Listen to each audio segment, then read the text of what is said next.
Nick Akerman, welcome back to Mea Culpa. So thankful to have you. So much going on every single day. As you already know the game, the hour goes by way too fast. I'm going to jump right into it. So let me ask you this. Thank you. So Putin has now doubled down, bombing civilian centers in Kiev and Sumy. Just this week alone, more death, leveled schools, hospitals, complete residential blocks. Sure. And yet, our president still refuses to condemn him.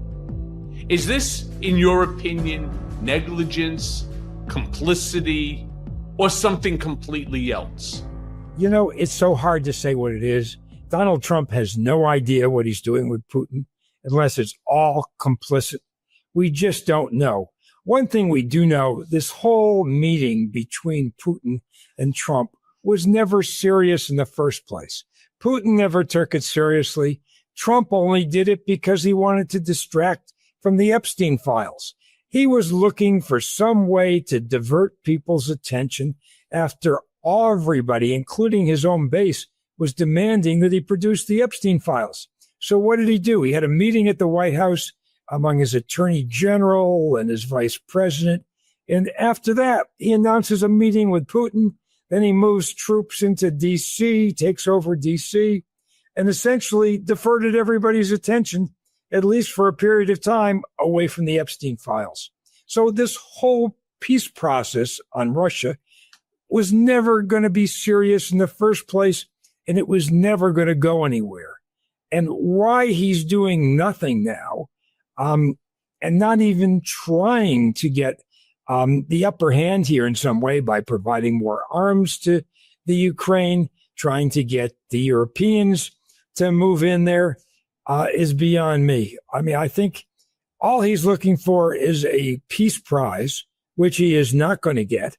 And he thinks he can get an instant turnaround here. He certainly isn't going to, as he claimed, settle this matter in one day. It's just not going to happen. It was never going to happen. And this whole meeting that took place in Alaska was just a setup to divert attention on the Epstein matter. No, look, so the way I see it, it's when the White House refuses to call out war crimes. And that's exactly what this is. What Putin is doing, this is a war crime. Even with all of the video evidence of children being pulled from rubble, people just dead in the streets, what does that do to America's credibility with, NATO and the rest of the world? Me personally, I just think it's devastating to our credibility. Yeah, it's in the toilet. I mean, it absolutely makes us look like idiots. The whole idea of bringing a war criminal to Alaska and putting him on a red carpet and greeting him like he was somebody who is worthy. You mean an ally? Yeah, better than an ally. Better than an ally. That's the sad part about this. He was treating him better than he treats our allies. I mean, this guy either has no idea what he's doing or he knows everything that he's doing, and he's purposely doing this because he's in bed with Putin. I just don't know the answer to this. The part that I find the most troubling of all of this is Russian television, state-sponsored television. They're calling Trump and Witkoff idiots. They're basically poking fun. They make fun of Trump, Witkoff, and the United States on a daily basis. And it's not like if I know about it, the White House has to know about it. You would think. The American people have to know about it. So how is it that you could sit back as the president of the United States, and with all due respect to Vladimir Putin and to their overinflated ego, compared to the United States, they're like the pimple on the ass of a rhinoceros or a hippopotamus. They're fucking nothing. All right. Yeah, I know. Trump turned around nuclear weapons. Yeah. That's right. Other than they have some. By the way, we don't even know if their nuclear weapons even work. Not that I want them to test them out, but we don't know. By the way, you know what else doesn't work? How about anything else in their military arsenal? Well, None of it works. that doesn't work. Obviously, they can't beat Ukraine. I mean, it's a freaking joke. And they're sitting there making fun of the president of the United States, Steve Witkoff, who, again, has absolutely no business being the special envoy over there. He's a real estate developer. He knows nothing about foreign policy. Zero. And instead, you send him over there.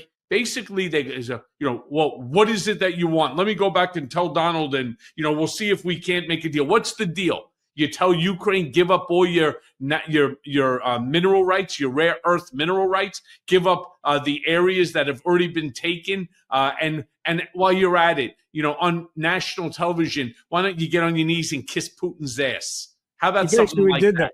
You basically did that. Yeah, this is no joke. So what I really want to ask you is, you've prosecuted organized crime, if I remember right? Absolutely. Yeah. Doesn't Trump's silence here look less like diplomacy and more like protecting a benefactor? And at what point does silence in the face of these atrocities cross into aiding and abetting? Well, I think it's already crossed into that. Let's face it. He threatened to do a whole series of things. He threatened to bring on more sanctions. He was going to insist on having that there be a ceasefire. He backed off of that after he spoke to Putin. It just, the guy looks extremely weak, or he's being strong in the sense that he's basically delivering to Putin what he had promised before. I have no idea. Either way, it's terrible. And the Republicans in the Senate are doing absolutely nothing. No one's complaining about it. No one's taking a stand on it. And that's the scariest part. I mean, we don't have a Congress that's actually doing something here to try and affect this policy change that has to be done. We can't just let the Ukraine sit there while the Russians just keep pummeling away on civilians. That's what's going on. Okay, it's absolutely atrocious. Sure, but we have, obviously, as Democrats, we're in a very precarious situation. You listen to folks like Hakeem Jeffries, you listen to folks like Chuck Schumer, right, or Cory Booker, right, or a bunch of these other, we'll call them upper echelon Democrats. And they're like, well, what the hell do you want us to do? Trump controls the White House. He controls the Senate. He's controlling the House of Representatives. And in all fairness, he's actually controlling the Supreme Court and the judiciary. If we want to now put forth some type of a bill in order to demand that Trump provide armaments to Ukraine or some additional funding, they're blocking it. They won't even bring the vote to the floor. It's very much like what happened with the Epstein file. MAGA Mike Johnson was obviously told not to bring the bill. So what does he do? Early recess. Come back September 3rd, and we'll talk then. Now, of course, there are a few things that are happening, and we can get into that also. But I really just want to stay on this point here. Yeah, and I think it's a good point. Look, I think everything that you said is correct. The Democrats don't have the power. They can't stop this thing. But what they can do is they could hold hearings. There's nothing to stop them from taking a room in Washington, D.C. and bringing in experts on Ukraine, bringing in military people, actually hold a public hearing that would be televised, that the press would cover. There are things like that they can do that can put pressure on Trump and on the Republicans. Well, how would they do that, Nick? Because they don't have subpoena power. They don't need it. There's plenty of people that'll be more than happy to testify in a hearing like that. Right. Absolutely, there are people out there. They're not going to be able to get everybody. You're right. You can't subpoena people in, but there's certainly people that are going to volunteer to do it. And there's plenty of them that will do it. You've got a past director of the CIA. You probably got a couple of those. You've got former generals. You've got people who were the ambassador to Ukraine at one point. All of these people had been on television, had been talking, but to put it together coherently before the American public and to get people to talk about it in one place where you have press coverage, I think would be a huge step forward. And that's what they ought to be doing. I mean, there are things you can do that can mobilize people. For example, what Gavin Newsom did in California is absolutely spot on. By bringing out the legislature, getting them to vote for a special election in November, to me, that is what you do in politics. You try and get the voters out. You appeal to the voters. What did Trump do? He just did a backroom deal with a bunch of Texas politicians to get them to give him 5 more Republican seats. But what Newsom is doing, I think, is exactly what all the Democrats ought to think about doing is how can you mobilize voters? How can you get them to the polls? And they're going to do that in the special election. People in California have got to be just totally over the top on Trump. He brings in the troops to Los Angeles. He's talking about doing that in San Francisco.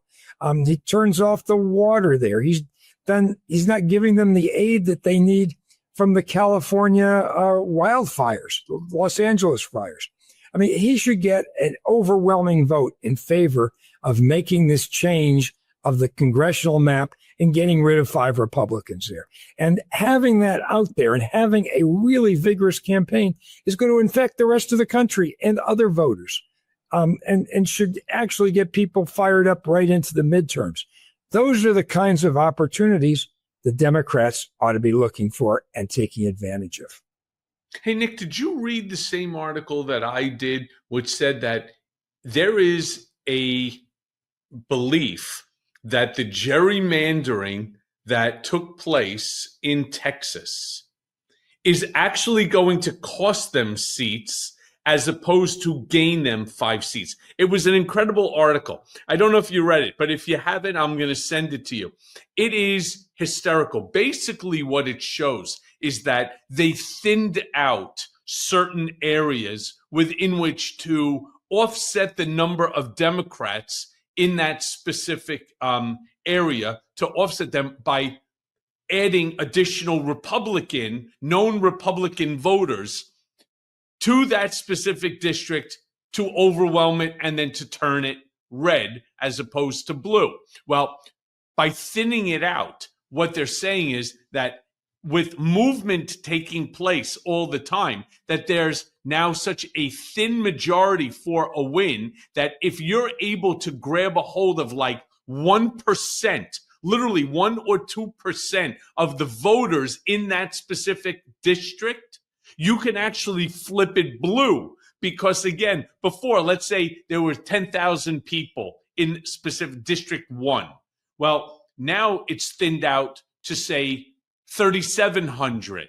Well, what happens if you peel off? And usually the difference is like, a small majority, right, of win. Well, what happens now if you're able to get 1 or 2% of the independents or even Republicans who vote the opposite way? You could easily flip that specific district to blue. So they think that they can actually pick up 10 seats now in Texas, which I just thought was genius. That would be amazing. But there's another aspect to it, too. I mean, what they're doing is they're essentially doing this division by virtue of the percentage of vote that Trump got in the last election. Mm-hmm. And a lot of that was from Hispanic voters voting for Trump. The way the economy is going right now, the way things are going, the way his popularity is going down to the toilet, there's a good chance that these people are going to just come back and vote Democratic anyway. So the whole calculation that this was based upon may all turn out to be faulty for all kinds of reasons. Well, including like ICE, including the deportation, right. That mass deportation now, they're seeing some pretty horrific photos and videos of ICE agents with masks, manhandling women, children, elderly, zip tying people who, maybe came to the country illegally but have been here 15, 20 years. Yeah, and not committing crimes and No. contributing to the community. I mean, the other problem that I don't think people are really focused on with this redistricting is that the whole idea of having a congressman is that he's your kind of person in Washington. If something goes wrong, you don't get your Social Security check, you're not getting something from the government that you're supposed to get, you want to be able to go and visit that person. Where I grew up, Springfield, Massachusetts, if I had to go see my congressman, I could jump on a bus and be there in 10 minutes and go to the post office building. They've got districts in Texas that are 500 miles long, that there's no way anybody's going to feel any comportment with a congressman or a person who's going to be representing a district that way. Or can a congressman effectively represent a district that's big, that's so big? And I think a lot of people are going to find themselves just like they're finding themselves, not being able to get through the Social Security, not getting through the Medicare. They're going to have the same problem with these Congress people. And no one's really looked at that. I mean, I think one of the things that the Democrats have to do out of all of this, and Newsom's been smart in saying this is going to be a short-term fix, for the next couple of elections, it'll go back to an independent commission. But I think one of the things the Democrats have to push hard is that we need to have a national system of independent commissions to select these districts. I mean, New York was dumb to have done the way they did. California was as well. And people aren't even talking about North Carolina, where when the Republicans took over the state house, they just gerrymandered the state and took away, I think, at least 4 Democratic seats. So somewhere this has got to stop because it just doesn't make sense. And it's undermining our democracy for a whole series of reasons. Yeah. And another thing, by the way, that really needs to stop is all of the gun violence that we experience, that we have become numb to. And I can't believe that I'm even saying something like this. We are, as a country, becoming numb to the daily assaults that we hear, that we read about, that we see on television from, gun violence with the lax gun laws that red states, especially, and this administration is putting out. Minneapolis reeling again. Horrible. Again, this gunman opening fire, right? Originally there was a crowded bar, leaving families shattered, death all over. Now today, we find that this new gunman had decided to, for whatever reason, because that's what everybody wants to know. What's the motive? As if the motive, what we don't already know what the motive is: anger, depression, some mental illness, some hatred towards a church. Yeah, it's just outrageous. An 8-year-old, a 10-year-old killed, couldn't get in. The church they did right. They were at morning mass. They went ahead. The children were praying. They were all inside. They locked the doors, which is what the school's supposed to do. Instead, this asshole starts shooting through the windows, killing children, injuring 18 people. So my question, it's absolutely terrible. I mean, the worst part of this is growing up now under this whole gun regime, in the sense that if you're a kid going to school, you go to a church, wherever you go, there are basically drills to prepare you for this. Yeah, we used to have fire drills. Now they have these shooting drills. Well, even back when I was in elementary school, we had drills where we had to go under our desks for air raid drills. There was a concern that there would be nuclear war. So, I mean, that was something that I grew up with, but it's not like we ever saw nuclear war. It's not like we experienced it. These kids are experiencing it. I mean, they're being trained and they're actually using this training in some circumstances. But to have to grow up in that kind of a circumstance and that daily concern of going to school, and parents sending their kids to school, and they may not be safe in school. I mean, that is just an outrage. Absolute outrage. So let me just keep going here, because the outrage is this administration's only response. blame the Democrat cities. That the Democrat cities are too far. And by the way, Minneapolis is not. And so while refusing to even mention the word guns, to even talk about, it's blasphemy if you talk about sensible gun legislation. Yeah, I mean, why? Yeah, I mean, the biggest thing to me is why can you sell armaments that are used by the armed forces? They're used by military. I mean, what is the point of that other than to kill people? I don't know. I have continuously said, look, I'm pro Second Amendment. I was somebody before my felony conviction. I was somebody who was one of 1,000 New Yorkers, 1,000 in New York City, who was permitted. I had a license, concealed carry permit in the city of New York. Only one of 1,000 that were actually out there. I used to carry 2 firearms, one in my ankle, one in my hip, because after threat assessment was done by the feds, by the FBI, it was determined that I should be allowed for my own protection to carry. You don't have that anymore. You don't have any due diligence. There's no background checks. You have a license. You're 18 years old. Here you go. Here you go. Here's an AR-15. In fact, this administration, with their push to create more ICE agents, if you are 18 years of age, you want $50,000 and an AR-15, sign up, become an ICE agent today. Yeah, no, it's gotten totally out of hand. And if anybody expects any action by this administration on gun laws, forget it. Not going to happen. I don't care how many kids get killed. It's not going to happen.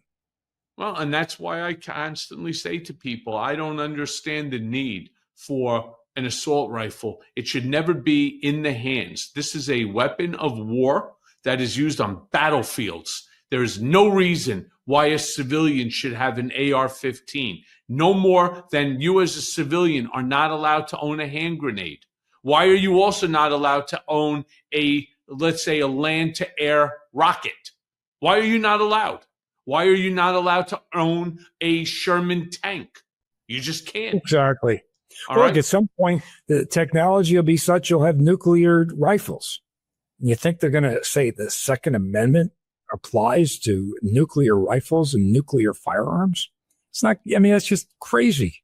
Just because it looks like a gun and looks like something that existed back when the Second Amendment was passed, which were basically flintlock rifles, the idea of applying this to military hardware today is insane, totally insane. I'm with you on that. And talk about insanity. Well, this administration, Trump, they just axed the CDC director, who was only appointed 30 days ago.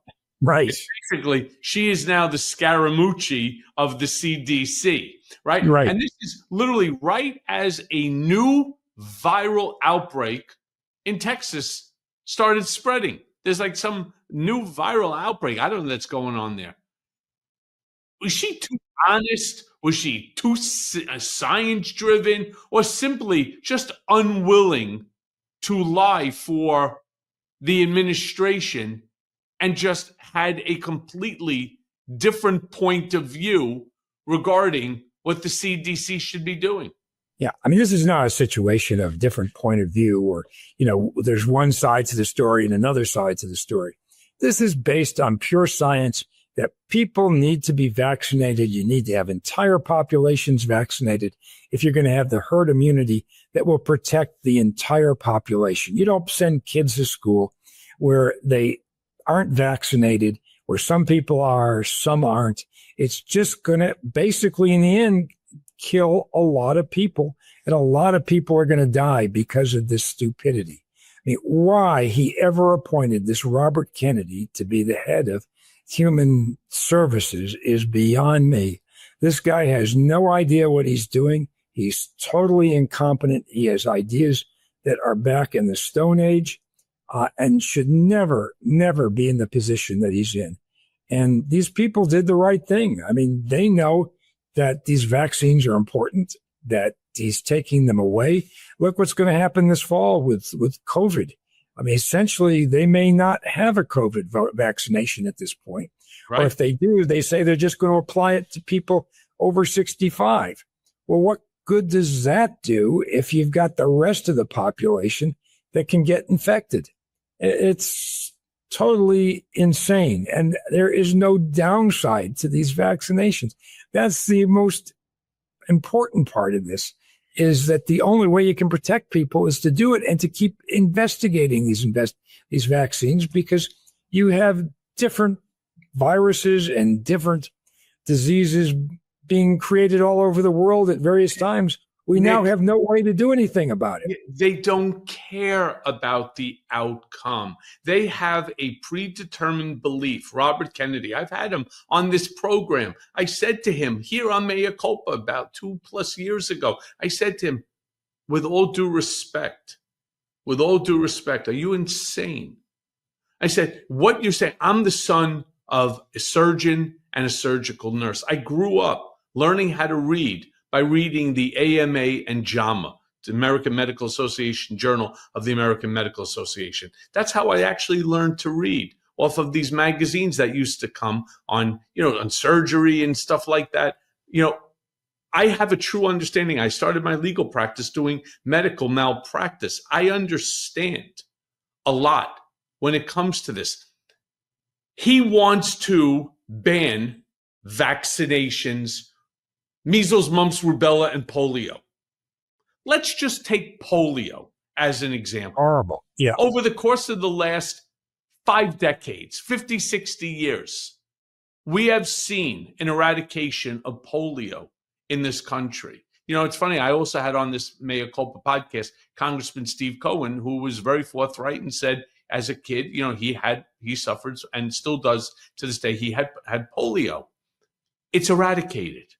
Why in the world would you not require, imagine this, not require the vaccination when you know for over 50, 60 years that it works? And what's the side effect? There is none. Well, according to Robert Kennedy and others, when you pump 5 gallons, they tell you it's 5 gallons worth of vaccinations into a newborn that only weighs 5 pounds.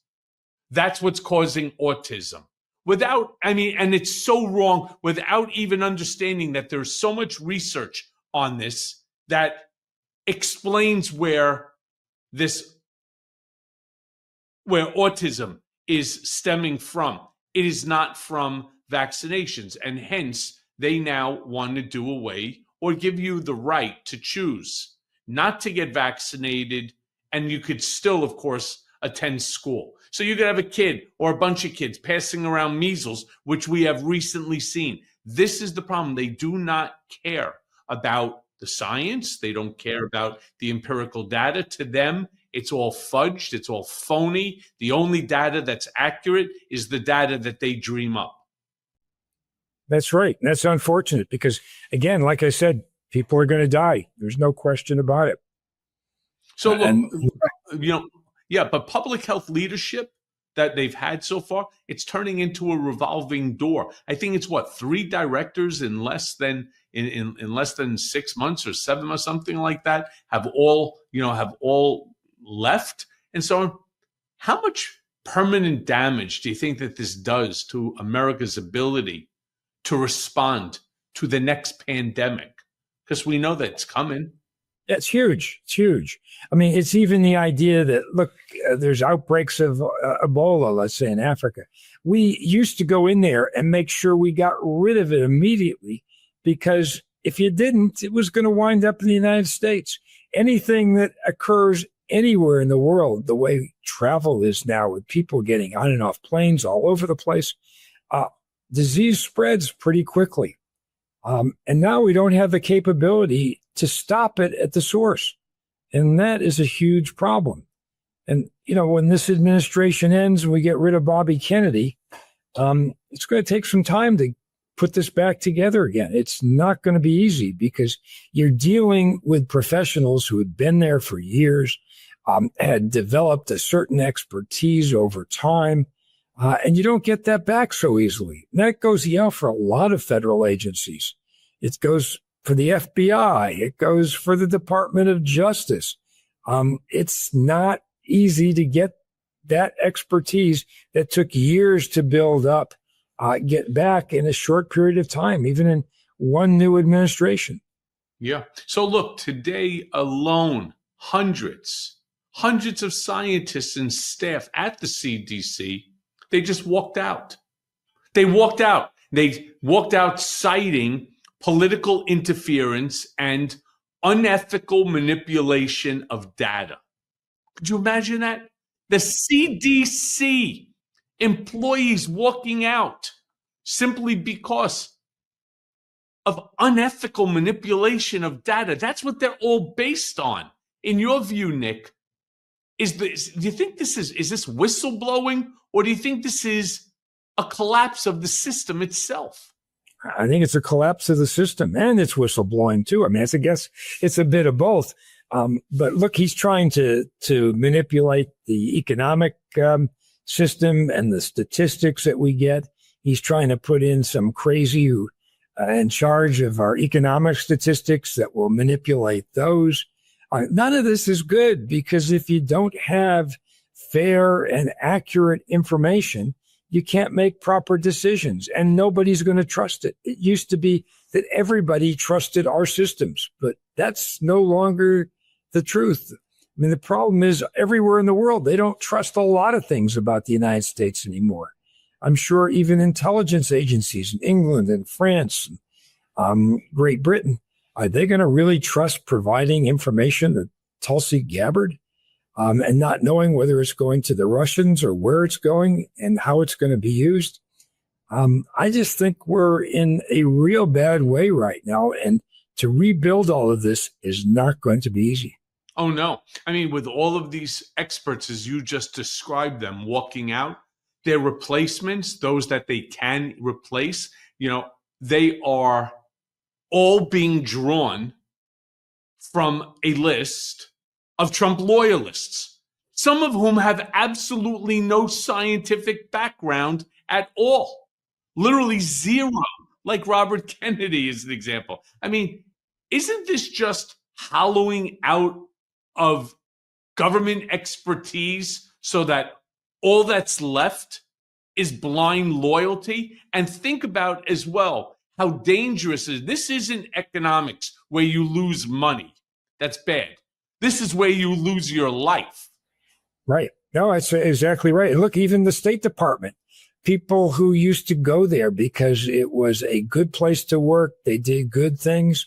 I mean, they basically hollowed that out too. So how do you replace our diplomatic corps and the people that were in charge of all these different areas of the world? And we're losing a lot of expertise and insight to what's going on all around the world now because of what he's doing. And I'm sure the same thing's going on in the CIA and the FBI. It's just a really terrible situation that is going to take a lot of work to dig out of. Nick, here's the crazy thing. So we're seeing this play out today with the CDC. But it's, as you just mentioned, it's not just the CDC. No. It is the government. It's all the agencies are being gutted. All of these critical agencies are being gutted from within. Here's the funny question. You think that looks less like incompetence and more like a deliberate strategy to dismantle democracy's guardrails? Yeah, it's a bit of both. I mean, it's intentional. They know what they're doing. And you've also got the most incompetent people in the world carrying this stuff out. I mean, that's the problem. You take the two together and it's a bad combination. I mean, look at a lot of people just didn't want to work for this administration. They didn't want to work on his campaign. He couldn't attract the best people that were out there. He wasn't attracting experts. And he wins. And who's going to go work for him? I mean, you're not going to get the best people in the country that are going to want to do that. And those that were there, just as you pointed out, they're starting to leave. This episode is brought to you by Prize Picks. Now, look, you and I make decisions every day, but on Prize Picks, being right can get you paid. Don't miss any of the excitement this season on Prize Picks, where it's good to be right. Look, I'm so excited to see Saquon Barkley take the field this season. And I'm thinking in that the first game, he can even have more than one rushing touchdown. Prize Picks is simple to play. Just pick more or less on 2 to 6 player stat projections. And if you get your picks right, you can cash in. Prize Picks is also the best way to get action on sports in more than 40 plus states, including California, Texas, and Georgia. Prize Picks invented the flex play, which means that you could still cash out if your lineup isn't perfect. In fact, you can double your money even if one of your picks doesn't hit. Prize Picks is the best way to win cash this football season. I mean, which players are going off? Which ones aren't? Make your picks in less than 60 seconds and turn your takes into cash all season long on Prize Picks. Prize Picks, it's the best place to win cash while watching sports. So join millions of users and sign up today. So download the app today and use code Cohen, COHEN, to get $50 in lineups after you play your first $5 lineup. That's code Cohen to get $50 in lineups after you play your first $5 lineup. Prize Picks. It's good to be right. And they're leaving big time, which is going to create a huge, knowledge gap and experience gap in our government right across the boards.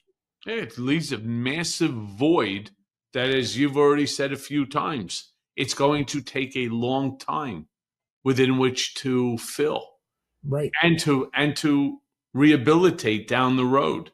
It's truly dangerous. Meanwhile, we want to talk about more stuff that makes no sense. You start listening to all this bullshit about tariffs. I don't know. The other day I heard, oh my God, Japan is giving the United States as a signing bonus. I mean, I want you to think about just the level of, you were part of the administration, part of Nixon and so on. This is a whole level past Nixonian. Oh my God, this is Nixonian on steroids plus. I mean, you talk about somebody tells you that another country that has a $4 trillion GDP is giving you more than 10% of it at $550 billion simply as a signing bonus in order to reduce the tariff rate that was being placed on them.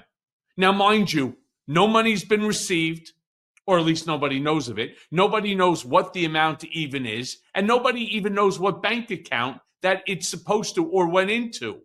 How do you make heads or tails out of any of this? No, you don't. You already have the Court of Trade, basically 3-zip, holding that these tariffs are unconstitutional and illegal and are not supported by the statute that Trump relies on. And if you look at it, it says nothing about tariffs in there. I don't know how they ever picked that stupid statute in the first place. And the courts have just got to act quicker and take care of this situation, because these things are not supported by the law. They're just not. And I think the Supreme Court would have to do some real, I don't know how they'd ever uphold this stuff. But keep in mind, the lawsuits that are now in the courts are being brought not just by liberals, but by very staunch conservatives. They're fighting this thing as well. One of the Koch brothers is behind these litigations. And I just think it's moving too slowly. I mean, it just, at some point we may get a sudden decision, bang, these tariffs are illegal, unconstitutional, and the whole system collapses on this. Yeah. And it can't happen soon enough as far as I'm concerned. You and me both. I mean, I yell on all of my social media platforms, whether it's here, Mea Culpa, whether it's on my Substack, on my YouTube channel, I constantly yell, tariffs are taxes. Consumers pay tariffs. I don't know why not some American people don't understand this, why all Americans aren't experiencing this. When you go to the supermarket, it costs you more today than it did 3 months ago. Your beef is up 22 to 25%. Every item that you are buying that's coming from China right now, every single one is costing you more. Trump went ahead, expanded tariffs, not just, of course, on China, but South Korea, Canada, even the EU, who we had a positive trade relation with, right? And our allies. They are exactly. Meanwhile, these are all costs that are falling squarely on the American consumer. Right. It's just that up to this point, it's been hidden because a lot of companies stored goods beforehand, before tariffs went into effect. And this is all going to come home to roost pretty soon. And people are going to realize that inflation is going to be going through the roof. And it's because of these tariffs. I mean, this is all self-inflicted wounds that we're experiencing because of Donald Trump. The American people are suffering. You know, you bring up a good point. That day has already come, all right, where several months ago, 90 days ago, Trump made the announcement that he was imposing a tax. And then, of course, that whole taco meme, Trump always chickens out, came about. But no, he went ahead and he declared a certain tax, for example, on China, certainly on Canada, as well as South Korea and many other countries, as all part of his 90 deals in 90 days, none of which have any truth to it because there's not one single deal that exists on paper, not one. But Right. Here's the bigger problem. So companies like the Walmarts, the Costcos, the Amazons, they turn around and they did a calculation of what items sell, right? On the highest, on the highest basis. And then they purchased more of those so as to avoid any future tariff. Well, right now, that day is over, where you cannot buy the goods coming in from China without this 10 or 15% tariff. The problem that everyone that I know that's in this industry, and I have a few friends that are, every single one of them is saying the exact same thing. The company that's transporting their product, they know that there's a tariff. They just don't know exactly how much because not all areas have the same tariff amount. Some items don't have a tariff at all. They don't know how much to collect. And worse, they don't even know where to send it to. Right. Why? Oh, it's just a mess. It's a total mess. And the sooner this can be eliminated, the better. But, I mean, look, Nick, let me ask it to you this way then, because these tariffs supposed to be strategic tools, right? Strategic tools that Trump will use to get foreign countries to capitulate to whatever he wants. He's using them as well as a weapon. Of course. Some countries who he does not like as a weapon of revenge. Yeah, Brazil. Right? There you go. To others, he's using it in order to form relationships with, or better relationships like Russia, right? Which, by the way, has zero tariff, right?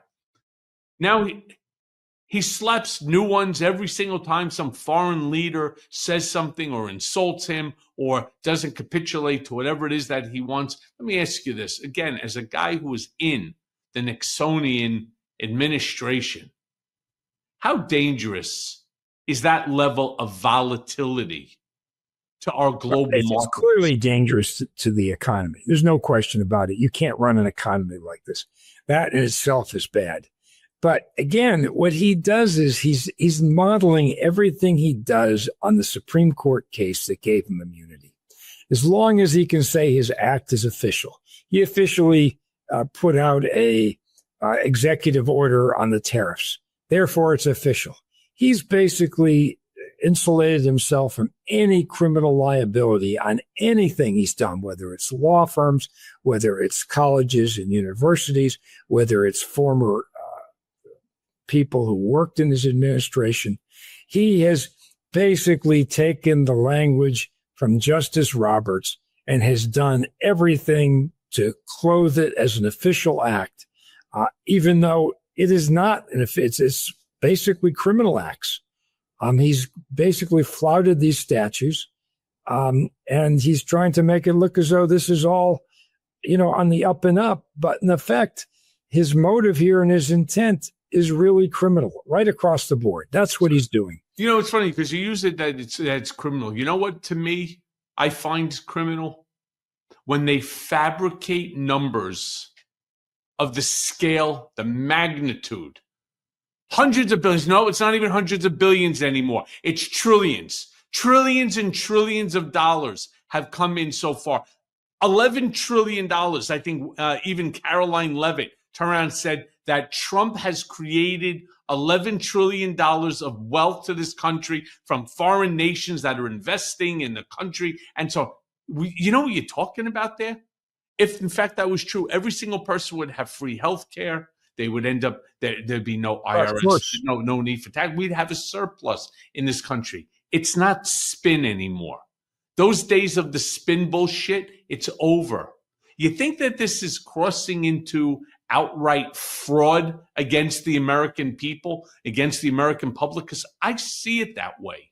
Yeah, it certainly is. But again, what can you do about it other than to vote these guys out? I mean, it really is, the Supreme Court has given him a free-for-all, basically. And he's taken this immunity case just like a big business would look at the antitrust law and try and figure out what they can do and what they can't do. And Trump has just taken it upon himself to make everything an official act. Every crime he commits is an official act, whether it's law firms trying to go after them because they were doing pro bono work for people he doesn't like. I mean, in the old days, that'd be a crime, but it's not anymore because he's done it through a executive order. He's done it through investigations by the EEOC or by some other, the Justice Department or Homeland Security. I mean, he's basically followed the roadmap that Justice Roberts has given him to commit crimes, and he's done a good job of it. I mean, there's nothing we can do about it. Yeah, well, unfortunately, you're probably right about that because, you know, he doesn't just stop there. Every day it's more and more and more. And who the enablers are that are whispering all this stupid shit into his ear, from the Stephen Millers to the Howard Lutnicks to the Scott Bessons. He's now treating, for example, Jerome Powell and the Fed literally like personal enemies. Enemies. Yeah. Right? Basically accusing them of sabotaging his presidency whenever interest rates don't move the way that he wants them to. Isn't this just dismantling yet another institution that dares to say no to him? And how dangerous is it when you fuck with the feds? Well, that's extremely dangerous. That's extremely dangerous because it also affects our worldview in terms of other countries and whether they're willing to invest in the United States. It's going to affect, actually, at the end of the day, the real interest rates on bonds and what we have to essentially do to be able to get money loaned to the government. It's essentially going to be very, very detrimental. I mean, that and all kinds of other things he's doing with cryptocurrency and other kind of scams. I just don't have a lot of confidence that we're headed in the right direction. Well, because we're not. Look, here's what we all know. Every American, I don't care what your educational background is, monetary policy works best when it's independent. I think everybody understands that you need the Federal Reserve to be independent. Yet, for whatever the reason is, this Trump administration, they seem absolutely 100% hell-bound on turning it into a political weapon. Yeah, and they've weaponized the government against them. They are doing investigations of Lisa Cook. They're doing investigations of everybody in the Fed. I guarantee you they have actually done investigations, background investigations on every person on that Federal Reserve Board. They're doing anything they can find to come up and concoct some ridiculous notion that there's cause to fire these people. That's what he's trying to do. And, you know, we don't even know what else they've done that hasn't been successful. I'm sure there's lots of that. But even this whole thing with Lisa Cook, that is such a phony charge on mortgage fraud. They have not done the work on that. Her defense is that there was an administrative error. And if there was an error, what have they done to blunt that defense? I mean, normally, if you're trying to put together a mortgage fraud case, you go out and you talk to the banks and the people who dealt with the lender. You find out what was said, who did what on what application, et cetera, et cetera. They haven't done any of that. They just look at something and say, oh, there's got to be fraud here because, one document is a little bit different than the other document. I mean, if anybody should know about fraud, it's Donald Trump. He's been convicted on 34 fraud counts, and he knows what it takes to be convicted on fraud.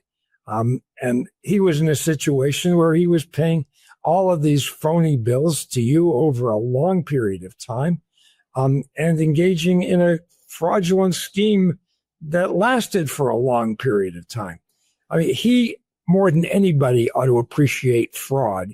And when you look at the Lisa Cook thing, I mean, there's nothing there. It's just nobody's done any homework here to really understand whether there's even a chance of there being any kind of fraud here. So, hey, let me ask you this. Let me move to a completely different topic, because I was reading in the paper that there are allegations right now under our Department of Defense, our Homeland Security, our FBI, and so on. There are these allegations that is suggesting U.S. intelligence under, again, this administration was directed to spy on Greenland. Yeah, Greenland. Oh, it's a very dangerous place. Why would he fixate on this frozen outpost unless there's some, I don't know, personal or financial angle that's going on here? I know that he talks about incorporating Greenland into the United States as part of a trade route or something like spying on an ally. Explain this to me if you can. I don't think anybody could explain it to you. There's really no really good reason other than he's trying to satisfy his own ego and thinks that he can somehow add to the United States. I don't know what it is, but none of this makes any sense. I mean, he doesn't treat our allies like allies. He treats our enemies like allies. Everything is topsy-turvy with this guy. And to try and explain his sick mind is pretty much impossible. I mean, I just don't get it. I mean, when a president of the United States turns our spying apparatus, all right, towards our allies as opposed to our adversaries, I don't know. To me, there's a real problem here.